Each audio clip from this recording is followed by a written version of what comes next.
काय काम केले सर? 5 कामं सांगा मला तुम्ही महापौर असतानाची। मोदी जर परत निवडून आले तर डिक्टेटरशिप म्हणजे राजेशाही लागू होईल देशामध्ये। पुण्याच्या जनतेने तुम्हाला का मतदान द्यायला पाहिजे? मेट्रोचा किती फायदा पुणेकरांना झाला सर? पुण्यामध्ये सध्या तुमचा सर्वात मोठा विरोधक तुम्हाला कोण वाटतो? कॉम्पिटिटर कोण वाटतं? मला असं वाटतं माझा विजय निश्चित आहे। निश्चित कॉन्फिडन्स म्हणा की ओव्हर कॉन्फिडन्स? मुळशीमध्ये सर अशा कोणत्या घटना घडल्या होत्या त्या काळामध्ये? काही लोक गुन्हेगार झाले आणि काही लोक कुस्ती खेळून पुण्याच्या प्रतिनिधी करण्याच्या त्या रेस पर्यंत आले। मला अनुभव आहे त्यामुळे मला असं वाटतं मी कुस्तीचा आकडा मारलाय, राजकीय आकडा पण मारलाय। आम्ही कोण नाराज आहे? काय आणला माणूस आहे? अहो तुमच्याकडून तरी नाही आलं पाहिजे। नातेगुती लोकांना काय बोलून चालू का? यस चलो सचिन राठोड सर गाडीत बसून चला चला।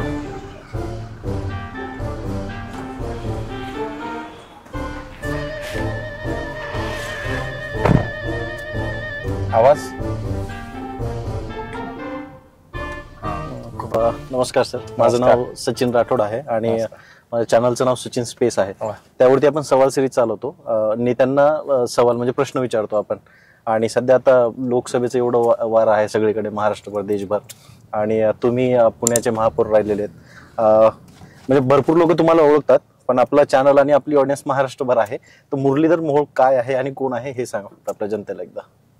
ठीक आहे, तर काय मी जवळपास 30 वर्ष राजकीय जीवनामध्ये काम करणारा कार्यकर्ता आहे। घरी कुठली राजकीय पार्श्वभूमी नव्हती, पण त्याच्यामध्ये मी काम करायला लागलो। एक वॉर्ड स्तरापासून काम केलेला कार्यकर्ता, बूथ प्रमुख ते नगरसेवक, या शहराचा महापौर पर्यंतचा राजकीय प्रवास आहे।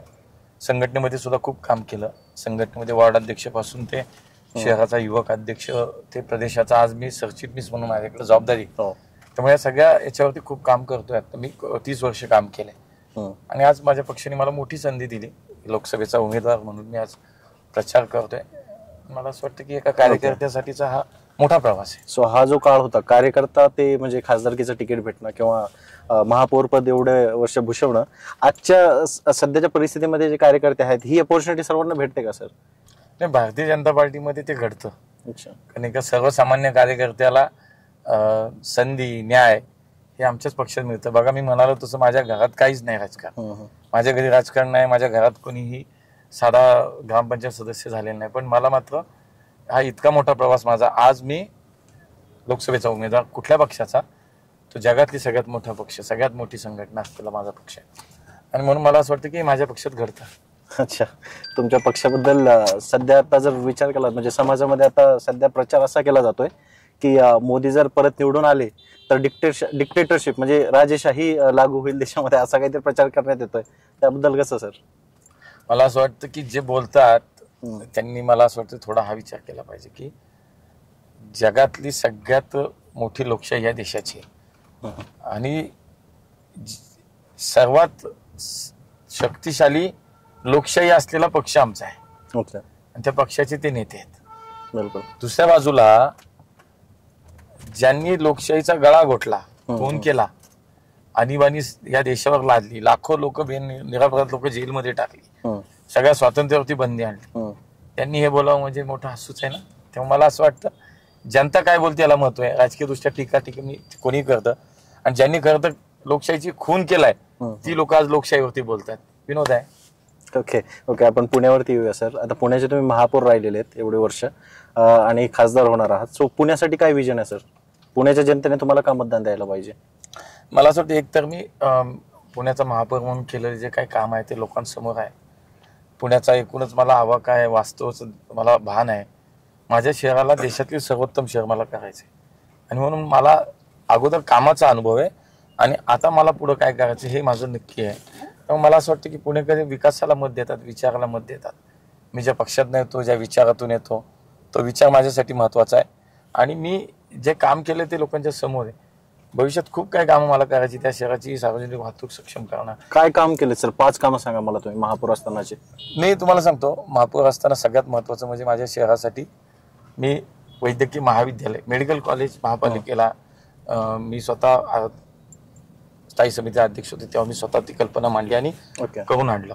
दुसरं, या शहरातल्या मेट्रो मार्ग जो आहे, मेट्रो सुरू झाली, त्या मेट्रोसाठी मी महापौर असताना मला बरंच काही काम पाठपुरावा, भूसंपादन यासाठी मला खूप काम करता आलं. मी या शहरातला मी तुम्हाला म्हणाल तसं सार्वजनिक वाहतूक व्यवस्था सक्षम करण्यासाठी म्हणून आमच्या काळात मी म्हणजे व्यक्ती नाही, आम्ही सत्ताधारी म्हणून त्याच्यामध्ये जवळजवळ 1500 नवीन बसेस आम्ही रस्त्यावरती आणल्या. कचऱ्याचे अनेक प्रकल्प आज आमच्या शहरात उभे राहिले. जवळपास 2200 मेट्रिक टन कचरा आज आमच्या शहरात तयार होतो, त्यातला 1 किलो सुद्धा कचरा डंप होत नाही. इतके मोठे प्रकल्प आम्ही उभे केले. 24/7 पाणी पुरवठा योजना आज आमच्या काळात आम्ही पूर्ण केली. आज मला असं वाटतं की या शहरातले चांदणी चौकासारखा प्रकल्प जिथं वाहतुकीची मोठी समस्या होती, ती समस्या आज दूर झाली. कर्वे रोडचा दुहेरी उड्डाणपूल आपण बांधला. खाली रस्ता, वर मध्ये पूल आणि वरती मेट्रो मार्ग.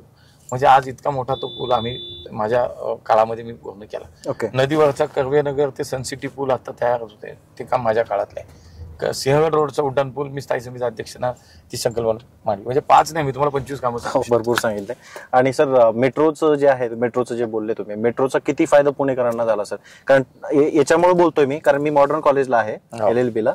सो तिथे सर एवढं ट्रॅफिक असतो नेहमी, हा मोठा खूप प्रॉब्लेम आहे. सो मेट्रोमुळे ट्रॅफिक वाढली की ट्रॅफिक कमी झाली? मेट्रोमुळे ट्रॅफिक कशी वाढेल मी तुम्हाला सांगतो की या शहरातल्या आता वनाज ते रामोड हा मेट्रो मार्ग पूर्ण झाला आणि तिथून तुम्ही निगडी, पिंपरी चिंचवड ते शिवाजीनगर हाही पूर्ण झाला. आज तुम्ही बघा ट्रॅफिक किती कमी झालं.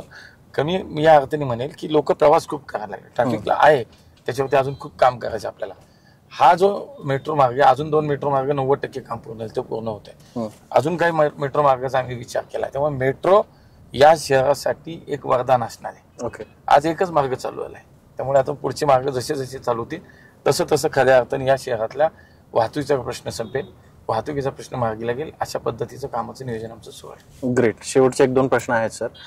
पुण्याने सर्व महाराष्ट्राला एक कल्चर दाखवलं, म्हणजे विरोधक सर्वजण जेवढे पण मेंबर ऑफ पार्लमेंट खासदारकीच्या रेसमध्ये आहेत, तुम्ही सर्वांनी एक मीटिंग किंवा पत्रकार परिषद घेऊन तुम्ही ते कल्चर महाराष्ट्राला दाखवलं. नाहीतर महाराष्ट्रामध्ये एकमेकांचा विरोध म्हटल्यानंतर खूप अशी टीका केली जाते. सो तुमचं काय विचार आहे या पॉलिटिक्स वरती सर? नाही, शेवटी राजकारण निवडणुकीच्या एका दिवसाचा विषय असतो. राजकारण पुण्याची संस्कृती वेगळी आहे. त्या स्वतःचे विचाराचे, स्वतःच्या पक्षाचा विषय असतो, आपण करतो. पण शेवटी एखाद्या चांगल्या विषयासाठी राजकीय भिंती ओलांडून आपण काम केलं पाहिजे. त्यामुळे कुठल्याही टोकाचं द्वेषाचं राजकारण नाही झालं पाहिजे असं माझं मत आहे. सो पुण्यामध्ये सध्या तुमचा सर्वात मोठा विरोधक तुम्हाला कोण वाटतो? कॉम्पिटिटर कोण वाटतं? नाही, मला विरोधक म्हणून मी विरोधक म्हणून बघतच नाही, कॉम्पिटिटर म्हणून मला असं वाटतं की शेवटी ही निवडणूक लोकांची आहे. लोक ठरवतील आणि मला असं वाटतं लोक आमच्या बरोबर आहेत. पुणेकरांनी ठरवलंय पुन्हा मोदीजींना प्रधानमंत्री करायचंय. मोदीजींचं एक मत हे पुण्यातून जाण्याचे शेवटी महायुतीचं असणार. मला असं वाटतं माझा विजय निश्चित आहे. निश्चित आहे. कॉन्फिडन्स म्हणा की ओव्हर कॉन्फिडन्स? कॉन्फिडन्स आहे, कॉन्फिडंट आहे मी. ओके. आणि तुमचे जे विरोधक आहेत, धंगेकर साहेब झाले आणि वसंत मोरे, यांच्यासोबत तुम्ही काम केलंय सर. सो पर्सनली कसे लोक आहेत ते? नाही, ते शेवटी आम्ही एकत्र काम केलं अनेक वर्ष. माझी अपेक्षा आहे तुम्ही थोडीफार टीका केली पाहिजे म्हणून विचार. नाही, माझा स्वभावच नाही. मी पहिल्या दिवशी सांगितलं की निवडणूक नसती तर मी एकमेकाविषयी काही बोलू, पण निवडणुकीत मी ठरवलं मी कुणावरती व्यक्तिगत टीका नाही करणार, वैयक्तिक टीका कुणावर करणार नाही. कारण तो लोकांना ते नको आहे ना. तुम्ही तुमच्यात एकमेकात भांडत बसणार, लोकांना काय घेणं? बिलकुल. लोकांना हे हवंय की तुम्ही काय काम करणार आहात, तुम्ही काय पुण्याचा विकास करणार, तुम्ही पुण्यासाठी काय केलंय. मला असं ते बोललं पाहिजे. आम्ही व्यक्तिगत टीका नाही केली पाहिजे एकमेकांवरती, त्याची आवश्यकता नाही. राईट. आउट ऑफ कंटेक्स्ट एक प्रश्न विचारतो सर. म्हणजे पुण्यामध्ये तर त्याचा काही इफेक्ट जाणवला नाही मला. सध्या महाराष्ट्रामध्ये मराठा आणि ओबीसी हा एक म्हणजे खूप असा राजकीय पॉइंट बघितला जातो सर. आणि याचा परिणाम पण मराठवाडा रिजन किंवा विदर्भ साईड तिकडे खूप झालेला आहे. कारण मराठा आणि ओबीसी असं म्हणतात की एकमेकांना मतदान नाही द्यायचं. मला वाटतं निवडणूक कधी राजकीय जातीवरती कधी गेली नाही, लढली गेली नाही. मला वाटतं आता पुण्याची निवडणूक तशी नाही होणार. पुणे कमी म्हणाल नव्हतं सर, ते कामाला मत देतात, ते विकासाला मत देतात. तेव्हा मला नाही वाटत की असं काही पुण्याच्या निवडणुकीत कुठलं चित्र आहे, आणि कधी नव्हतं, आताही नसणार. ग्रेट. आता म्हणजे आउट ऑफ पॉलिटिक्स बोलूया आपण. तुम्हाला कोणत्या गोष्टीची आवड आहे सर राजकारणाच्या व्यतिरिक्त?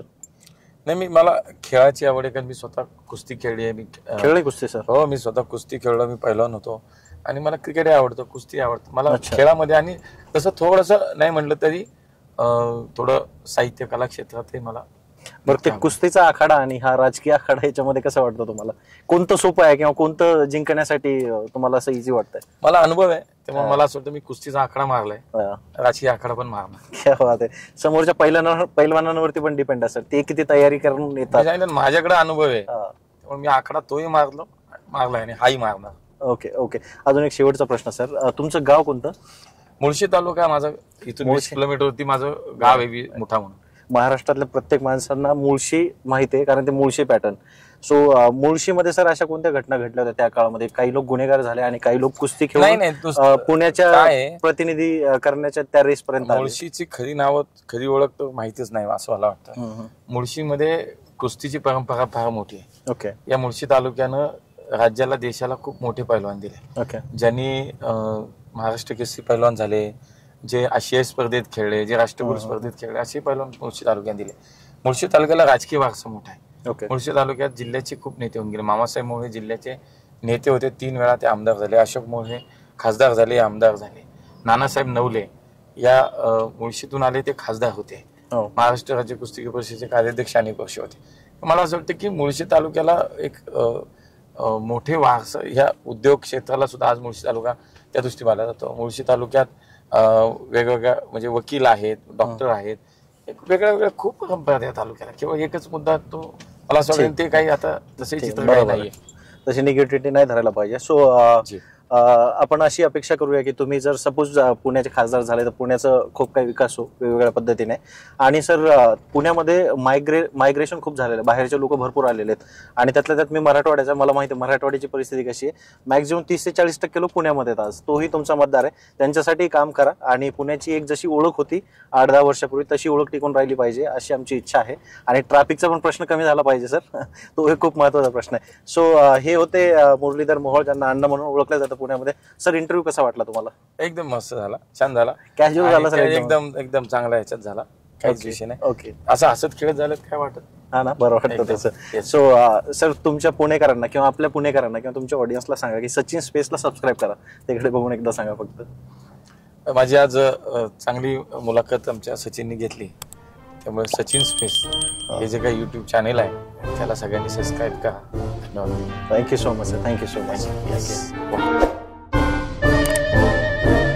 आपण नाही भेटलो, नाही बोलणं झालं तरी एकमेकांसोबत आहोत आपण.